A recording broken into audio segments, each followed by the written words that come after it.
में दंगे किए गए वो दरअसल संयोग नहीं, सोचा समझा प्रयोग भी नहीं, मैं तो कहूंगा हिंदू विरोध का और यही M factor, vote bank factor का सबसे बड़ा उद्योग था। ये दंगे जो थे वो स्पॉन्टेनियस नहीं, स्पॉन्सर्ड थे। ये जो दंगे हुए वो ऑर्गेनिक नहीं बल्कि ऑर्गेनाइज थे। हिंसात्मक रूप से यहां पर सत्ता का तख्ता पलट करवाया जाए, इस दृष्टिकोण से यहां पर हिंदू विरोधी नरसंहार जिस प्रकार से 1000 वर्ष पहले भी हमने देखा था उसी प्रकार से करवाया गया। आज जो देश को टुकड़े टुकड़े करना चाहते हैं उनके प्रति कांग्रेस पार्टी हमेशा, उनका इकोसिस्टम का हमेशा एक सॉफ्ट कॉर्नर क्यों होता है। आज जिस प्रकार से सुधांशु जी ने अभी विस्तृत रूप से बताया कि अस्तित्व, वर्तमान और भविष्य हमारे भारत की सभ्यता का सोमनाथ से जुड़ा हुआ है, परंतु भारत के अस्तित्व, वर्तमान और भविष्य से जुड़ा हुआ सुरक्षा के दृष्टिकोण से एक विषय जिस पर आज सुप्रीम कोर्ट का एक अहम निर्णय आया है। और इस निर्णय के बाद जो टुकड़े टुकड़े गैंग है हमारे देश में, उनको बड़ा दुख भी हो रहा है और दर्द भी महसूस हो रहा है। आज जिस प्रकार से उमर खालिद और शर्जील इमाम, जिसके लिए केवल कांग्रेस पार्टी और उसके इकोसिस्टम से नहीं बल्कि विदेश से भी बहुत सारे पत्र और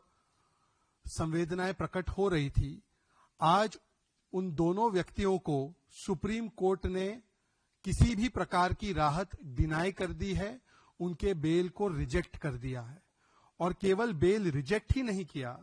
बल्कि ये भी कहा कि जो इस प्रकार का अपराध उन्होंने किया है, प्रथम दृष्टया आतंकवाद और दिल्ली को जलाने के जो भी चार्जेस उनके खिलाफ लगाए गए हैं वो प्रथम दृष्टया सही साबित होते हैं। वो क्वालिटेटिवली एक डिफरेंट फुटिंग पर है, मतलब कि कोई आम अपराध नहीं किया है, बहुत ही गंभीर अपराध, देश को टुकड़े टुकड़े करने वाला अपराध, इस दृष्टिकोण से उसको देखा गया है। और यह भी कहा गया है कि जिस प्रकार से उन्होंने ये कृत्य किए, ये दिखाता है कि जो दिल्ली में दंगे किए गए वो दरअसल संयोग नहीं, सोचा समझा प्रयोग भी नहीं, मैं तो कहूंगा हिंदू विरोध का और यही M factor, vote bank factor का सबसे बड़ा उद्योग था। ये दंगे जो थे वो स्पॉन्टेनियस नहीं, स्पॉन्सर्ड थे। ये जो दंगे हुए वो ऑर्गेनिक नहीं बल्कि ऑर्गेनाइज थे। और उसके पीछे की मंशा थी कि यहां पर, जैसे अभी हमने हाल ही में कई देशों में देखा है, जिसके लिए दुआ इबादत भी रोज कांग्रेस के लोग, समाजवादी पार्टी के लोग करते हैं, कि हिंसात्मक रूप से यहां पर सत्ता का तख्ता पलट करवाया जाए, इस दृष्टिकोण से यहां पर हिंदू विरोधी नरसंहार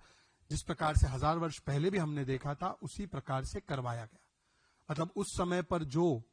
खलनायकों का महिमा मंडन करने का काम आज भी कांग्रेस का इकोसिस्टम करता है, गजनी और गौरी का, आज भी वो इकोसिस्टम दिल्ली को दहलाने वाले खलनायकों का महिमा मंडन आज भी करता है। और इसीलिए आज आपको याद होगा कि किस प्रकार से उमर खालिद और शर्जील इमाम, इन दोनों को कांग्रेस के एक नहीं अनेकों नेताओं ने, चाहे वो दिग्विजय सिंह हो, चाहे वो उदित राज हो, चाहे वो सलमान सोज हो, या चाहे वो कांग्रेस पार्टी का पूरा इकोसिस्टम हो, उन्होंने महिमा मंडित भी किया और उनको मासूम भटके हुए युवा के तरह पेश करने की कोशिश भी की गई। कुछ लोग उनको पॉलिटिकल प्रिजनर भी बता रहे थे। आज सवाल यह बनता है कि चाहे 1000 वर्ष पहले के जो खलनायक है उनके प्रति, मुगल आक्रांताओं के प्रति, या आज जो देश को टुकड़े टुकड़े करना चाहते हैं उनके प्रति कांग्रेस पार्टी हमेशा, उनका इकोसिस्टम का हमेशा एक सॉफ्ट कॉर्नर क्यों होता है। सवाल नंबर 2, जिन लोगों ने भी उमर खालिद और शर्जील इमाम, और वही शर्जील इमाम जो कहता है कि देश के चिकन नेक को काट देना चाहिए, ऐसे बयान देने वाले व्यक्ति, उमर खालिद जो कहता है कि कश्मीर को भारत से अलग कर देना चाहिए, ऐसे बयान देने वाले व्यक्ति का समर्थन खुलकर ऑफिशियली कांग्रेस पार्टी ने किया। क्या कांग्रेस पार्टी आज माफी मांगेगी? तीसरा सवाल, हमेशा कांग्रेस का हाथ देश विरोधी टुकड़े टुकड़े गैंग के साथ क्यों? कभी ये अफजल गुरु के लिए कहते हैं अफजल हम शर्मिंदा है, कभी ये कहते हैं याकूब हालात का मारा था, कभी ये कहते हैं बाटला हाउस में जो मारे गए उनके लिए आंसू बहाती थी सोनिया गांधी जी, कभी ये नक्सलियों को शहीद बोलते हैं, और आज शर्जील इमाम और उमर खालिद के साथ भी यही इकोसिस्टम खड़ा है। तो सवाल यह बनता है कि कांग्रेस पार्टी, अब जबकि ये सुप्रीम कोर्ट का इतना बड़ा निर्णय आया है, तो क्या कांग्रेस पार्टी दिल्ली में मारे गए हमारे अंकित शर्मा जी के परिवार से, रतनलाल जी के परिवार से, दिलबर नेगी के परिवार से क्या नाक रगड़कर माफी मांगेगी?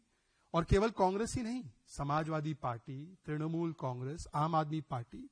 ताहिर हुसैन जिसके घर से पेट्रोल बम और क्या क्या नहीं बरामद हुआ, वो ताहिर हुसैन तो आम आदमी पार्टी का नेता था, केजरीवाल जी का सबसे करीबी।